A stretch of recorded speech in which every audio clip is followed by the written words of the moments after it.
My parents threw me out at 18 years later. They came knocking.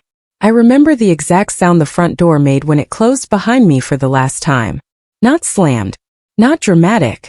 Just a soft click, like closing a drawer you don't plan on opening again. That click has stayed with me longer than any scream ever could have. I was 18 years and 11 days old, standing on the porch of the only home I had ever known, holding a duffel bag my mother had packed for me while I was still asleep.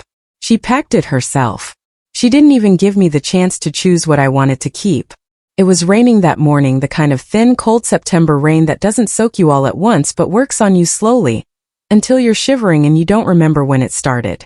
I stood there for a long moment, waiting for someone to open the door again. Waiting for my father's footsteps.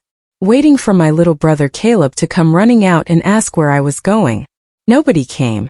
The porch light, the one my dad always left on for me when I came home late from work, was already switched off, even though it was barely 6 in the morning.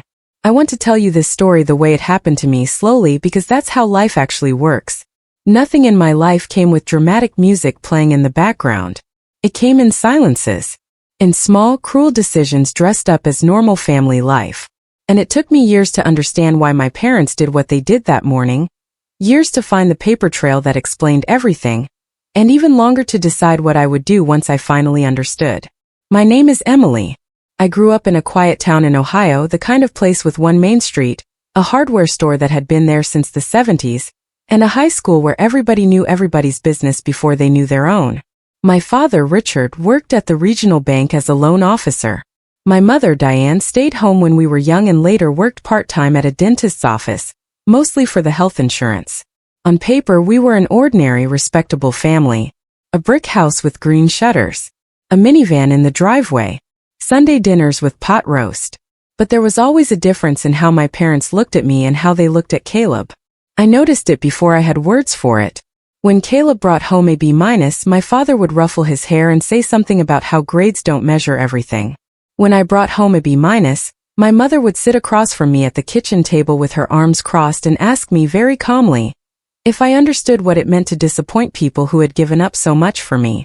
I used to think I was just more sensitive than my brother, that maybe I was reading too much into ordinary parenting differences. Every family treats siblings a little differently, right? That's what I told myself for years. It's what let me survive my own childhood without hating anyone. But there was one detail that never made sense to me, one small strange fact that sat at the back of my mind like a splinter I couldn't quite dig out. My grandmother, my father's mother, used to visit every summer from Pennsylvania. Her name was Margaret and she smelled like lavender soap and peppermint candy, and she was the only adult in my childhood who ever looked at me like I was already enough exactly as I was. She used to take me for walks around the block, just the two of us, and she'd ask me questions nobody else bothered to ask. What did I want to be when I grew up? What made me laugh so hard I couldn't breathe? What I was afraid of? During one of those walks, when I was maybe 11 years old, she said something I didn't understand at the time. We were sitting on a bench near the little pond by the community center, and she took my hand and said, "You remember, Emily, no matter what anyone tells you, you have a place. Don't you ever let anyone convince you that you don't belong somewhere." I asked her what she meant, and she just smiled that soft, tired smile of hers and said, "You'll understand when you're older. Just remember I told you." Grandma Margaret died when I was 14. I cried for weeks. And after she was gone, something in my house shifted, though I couldn't identify what. My mother became sharper with me. My father became more distant, like he was carrying something heavy that he refused to name. I remember overhearing a phone call once, my father speaking low into the receiver in the garage saying, "It doesn't matter what the lawyer says, Diane, we'll handle it our way." I was 15. I didn't think anything of it. Parents have boring adult conversations about boring adult things.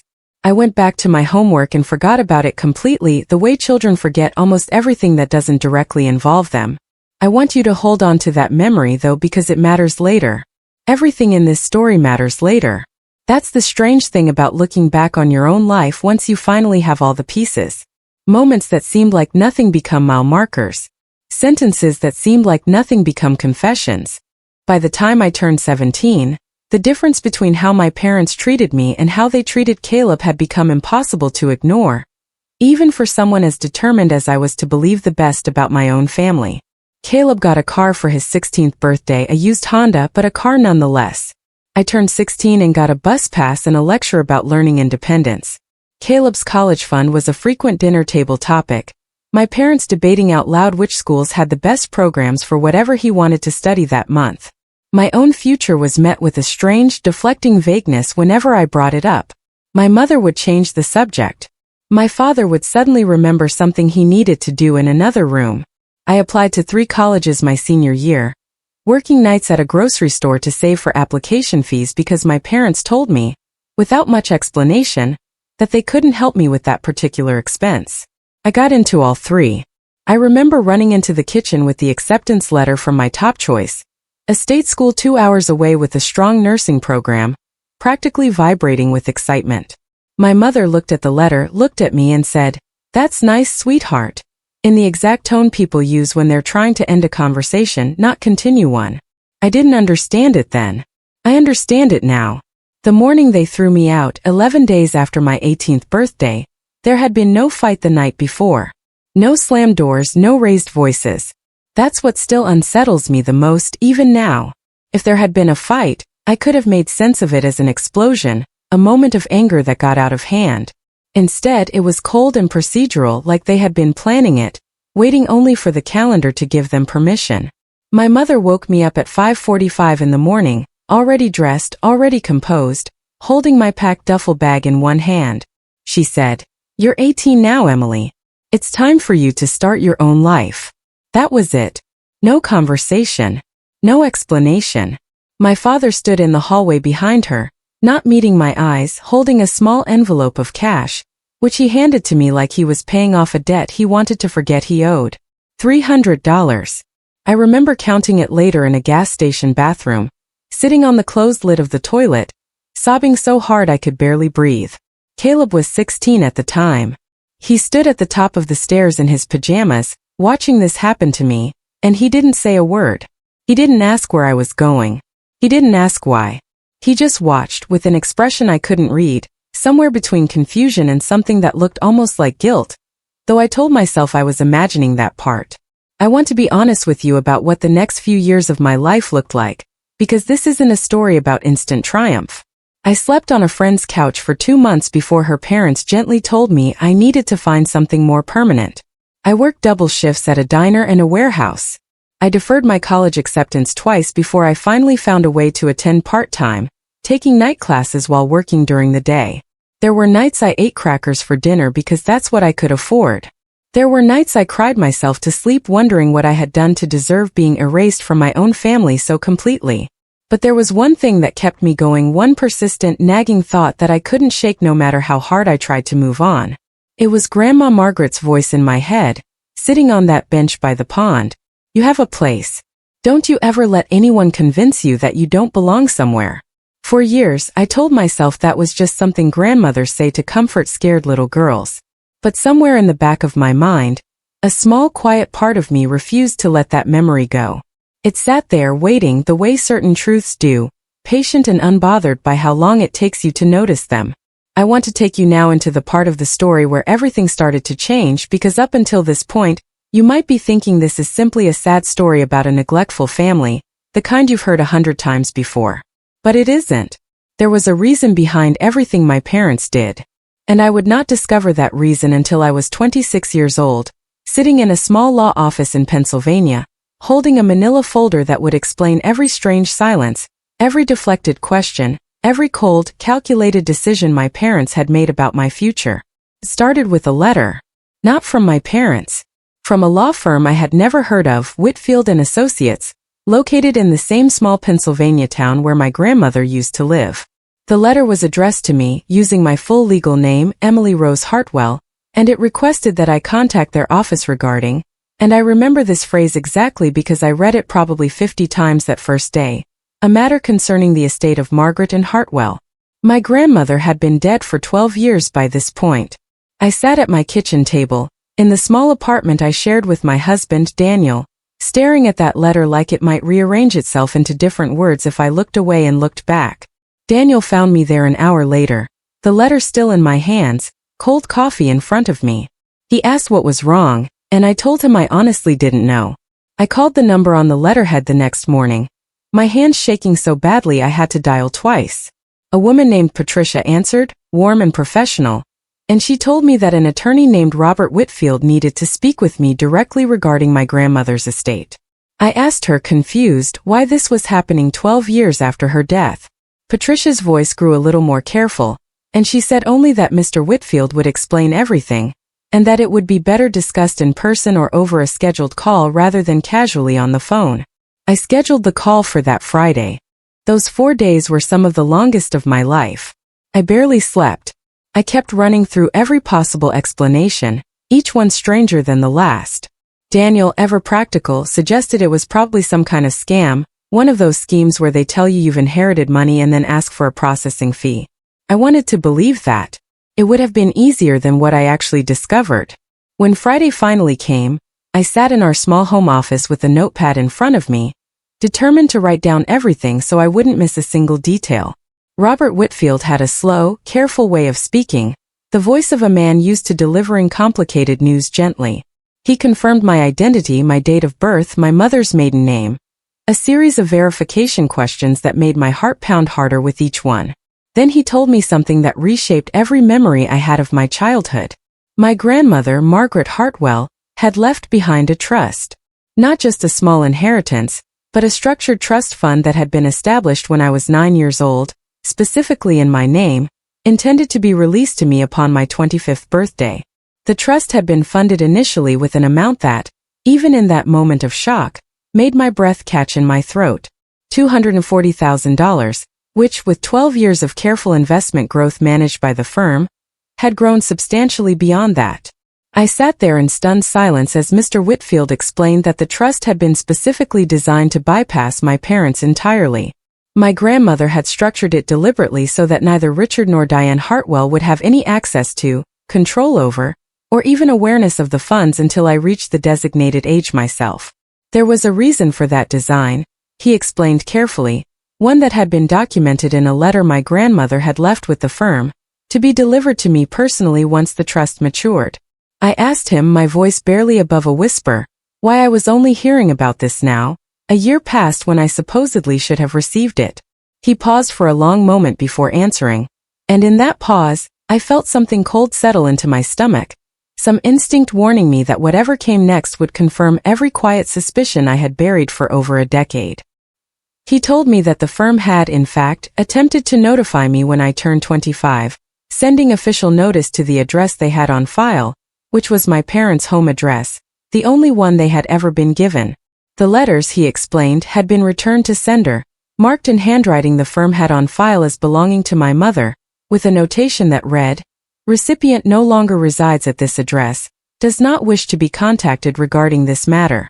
I had to ask him to repeat that sentence twice because my brain refused to process it the first time. My mother had intercepted a legal notice about an inheritance my grandmother left specifically for me, and had returned it in her own handwriting, claiming I did not wish to be contacted. This had happened a full year before this current letter reached me, meaning my parents had known about this trust, had known I was owed this money, and had actively worked to prevent it from ever reaching me, for at least a year, possibly much longer. That single fact cracked something open in my memory. I thought about the strange phone call I had overheard in the garage when I was 15, my father's low voice saying, "It doesn't matter what the lawyer says, Diane, we'll handle it our way." I thought about my grandmother's words on that park bench. "You have a place. Don't you ever let anyone convince you that you don't belong somewhere." She had known. She had known this day might come, known that my parents might try to erase me from what she had built for me, and she had tried in her own gentle way to plant a seed of certainty in me that I would need one day. Mr. Whitfield told me there was more, and that he thought it would be best if I came to see him in person to go through the full file. I booked a flight for the following week, unable to wait any longer than that. I want to pause here and tell you what it felt like to sit in that small law office in Pennsylvania, in a leather chair that smelled faintly of old paper and coffee, and open a folder that contained 12 years of my own family's deception laid out in black and white. I had spent my entire adult life believing my parents simply loved my brother more, that I had been some kind of accident of temperament they never fully warmed to. What I learned that day was so much more deliberate, and so much colder than simple favoritism. The folder contained copies of correspondence going back years. There was an original letter from my grandmother, dated the year I turned 9, explaining her decision to my parents at the time she established the trust. In it, she wrote that she had noticed, during her visits, a troubling pattern in how Richard and Diane treated their 2 children differently, and that she wanted to ensure I would have resources and independence that could not be controlled or withheld by anyone, including my own parents, should that pattern continue. She had been watching all those years more closely than any of us realized. There was also a document showing that my parents had, in fact, been informed of the trust's existence when it was established, contrary to what I had always assumed, that this had been some kind of secret even from them. They knew from the very beginning that this money existed and that it was mine, untouchable by them, meant for me and me alone once I came of age. And knowing that, Mr. Whitfield explained gently, appeared to correlate almost exactly with the timeline of when my treatment in the household began to shift. I did the math sitting right there in that office. My grandmother established the trust when I was 9. It was around that same age, looking back honestly now, that I began to notice the difference in how I was treated compared to Caleb. The gifts that grew smaller. The attention that grew colder. The subtle distancing that I had spent years explaining away as ordinary sibling dynamics. It wasn't ordinary. It was resentment, curdled slowly over 9 years. Resentment toward a 9-year-old girl who had inherited financial independence she wasn't even aware of. Independence her parents could never touch or control. And when I turned 18, exactly when they realized they no longer had legal guardianship as an excuse to keep intercepting my mail and controlling my information, they made the calculated decision to remove me from the household entirely, to sever contact before I could stumble onto any of this on my own. There was one more document in that folder that I have never been able to fully forget, even years later. It was a letter my father had written to the firm, dated just after my 18th birthday, requesting information on whether the trust could be redirected, dissolved, or otherwise accessed by the family given that, and I remember this phrase precisely, our daughter has chosen to distance herself from the family and it seems unlikely she will responsibly manage significant funds given her current circumstances. My father had written that letter 11 days after throwing me out onto a rainy porch with $300 and a packed bag I never chose to pack. He had framed my homelessness, which he himself created, as evidence that I was too irresponsible to be trusted with money he was actively trying to access on my behalf, for himself. I sat in that office and I did not cry, though I expected I might. Something in me had gone very still and very quiet, the way I imagine the eye of a storm must feel, calm not because the danger has passed but because you're standing exactly at its center. Mr. Whitfield watched me carefully and asked if I wanted to take a break. I told him no. I told him I wanted to see everything. Over the following 2 hours, he walked me through the full financial history of the trust, which had grown through careful and conservative investment to just over $310,000. He explained that because of my parents' interception of the original notification and their documented attempts to access the funds themselves, the firm had, out of an abundance of caution, placed additional verification requirements on the account, which was ultimately the reason this second letter had been sent directly and more carefully, this time cross-referenced against public records to locate my actual current address rather than relying on outdated family information. In other words, if the firm hadn't taken that extra precaution, I might never have known this money existed at all. My parents might have succeeded in erasing this piece of my grandmother's love for me entirely. I left that office with a copy of the full file and a business card, and I sat in my rental car in the parking lot for nearly 45 minutes before I could make myself start the engine. I thought about calling my parents right then. I thought about driving straight to their house and confronting them with everything I now knew. But something held me back, some instinct that told me confronting them immediately, in anger, would give them the chance to control the narrative again, the way they had controlled every narrative in my life for as long as I could remember. Instead, I did something quieter. I decided I would gather everything, understand everything completely, and choose the moment of confrontation on my own terms, not theirs. Over the following months, I worked closely with Mr. Whitfield and eventually with an attorney of my own, to fully understand my legal standing and to formally claim the trust that had always been mine. This part of the process was slower and less dramatic than you might expect, filled with paperwork and verification and patient waiting, but it gave me something I hadn't had in years, Time to think clearly, without my parents anywhere nearby to cloud my judgment with their particular brand of calm, cold manipulation. During this time I reconnected carefully with a few extended family members I had lost touch with over the years, including my grandmother's younger sister, my great-aunt Louise, who still lived in the same Pennsylvania town. Louise was 81 years old, sharp as anyone I'd ever met, and when I sat across from her at her kitchen table and told her what I had discovered, she nodded slowly, unsurprised in a way that told me she had suspected something like this for a very long time. She told me that my grandmother had confided in her, years before she died, about her concerns regarding how Richard and Diane were raising me differently than Caleb. Louise said Margaret had specifically worried that my parents were, in her words, grooming Caleb to inherit everything and quietly pushing Emily out, like she wasn't really theirs to invest in. Louise told me my grandmother had cried about it more than once, torn between wanting to intervene directly and not wanting to create a rift that might make things worse for me while I was still a child in that house.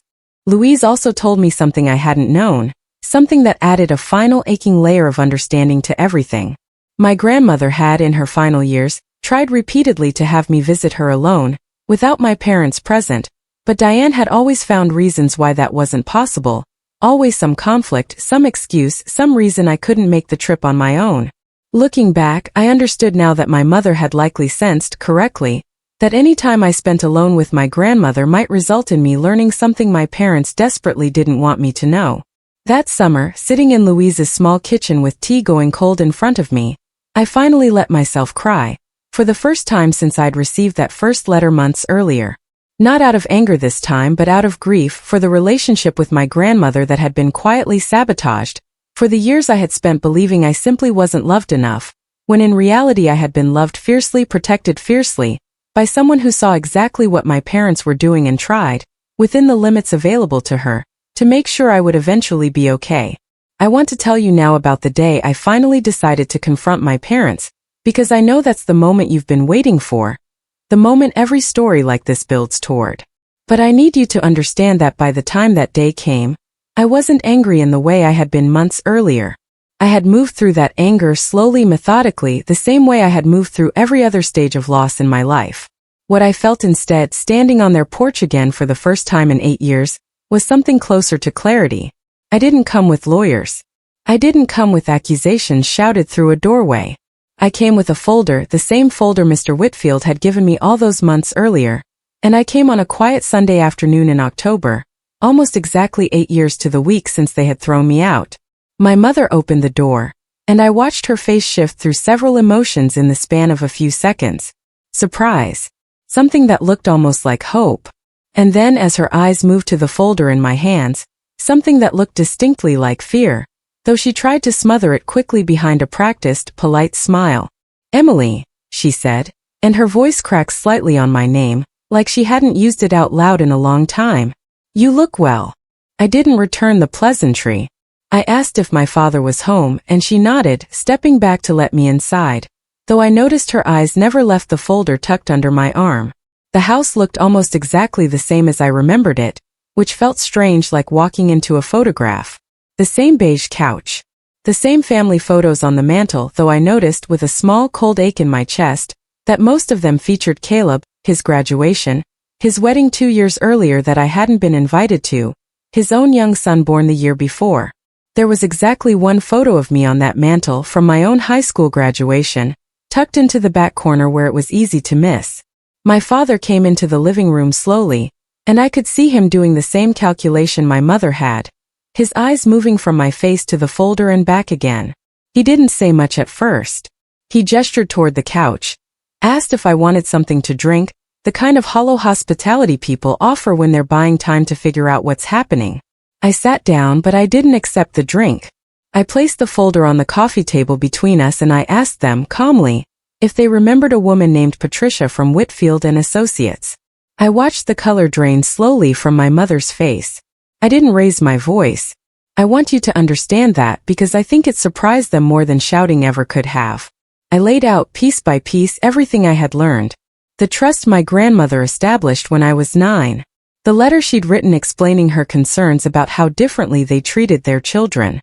The intercepted notification my mother had returned in her own handwriting. My father's letter, written 11 days after throwing me out, describing my forced homelessness as evidence of irresponsibility that should disqualify me from managing my own inheritance. My mother tried at first to deny pieces of it, her voice climbing slightly, insisting there had been some kind of misunderstanding, that they had only been trying to protect me from managing that kind of money too young. I let her finish. And then I opened the folder and slid the returned envelope across the table toward her, the one with her own handwriting on it, dated a full year before I had turned 18, well before any argument about my maturity could have logically applied. She stopped talking after that. My father sat very still, staring at the coffee table, and for a long moment nobody said anything at all. I could hear the kitchen clock ticking somewhere behind me, the same clock that had hung on that wall since I was a little girl. And I remember thinking how strange it was that something so small and mundane could keep marking time through a moment that felt like it was cracking my entire childhood open for re-examination. Finally, my father spoke, and his voice was quieter than I had ever heard it, stripped of the authority he usually carried in every room he entered. He said that they had always intended to tell me eventually, that they had simply been waiting for what they called the right time. A phrase that landed so hollow in that room that I almost laughed, though nothing about the moment felt funny. I asked him one question. I asked him why, if they had simply been protecting me, they had also written to the law firm asking whether the funds could be redirected to them instead. I asked him to explain that letter, the one where he called my homelessness the homelessness he had personally created, evidence of my irresponsibility. He didn't have an answer. My mother reached over and touched his arm, and for a moment I watched two people who had spent 30 years building a particular story about themselves realize, in real time, that the story had finally run out of road. I want to be honest with you about what I did next, because I know some versions of this story might have you expecting a dramatic, cathartic explosion, years of pain finally released in one satisfying confrontation. That isn't what happened because that isn't who I had become by that point in my life. Instead, I told them calmly that I had already secured the trust through proper legal channels, that the funds were safely mine, verified and untouchable, and that I hadn't come there that day for money or for confirmation of anything I didn't already know for certain. I had come, I told them, because I wanted them to understand that I knew. All of it. Every letter, every intercepted notice, every calculated decision they had made about my life without my knowledge or consent. I told them I wasn't interested in revenge, not in the way they might expect, no lawsuits, no public exposure, no dramatic severing of ties in front of extended family at a holiday gathering. What I wanted, I told them, was simply for the silence between us to end, for the lie they had built their family around to finally be spoken out loud, in this room, between the four of us, once and for all. My mother began to cry, quietly at first, and then more openly, and I sat there and let her, without moving to comfort her the way I might have once, years earlier, before I understood the difference between grief and guilt.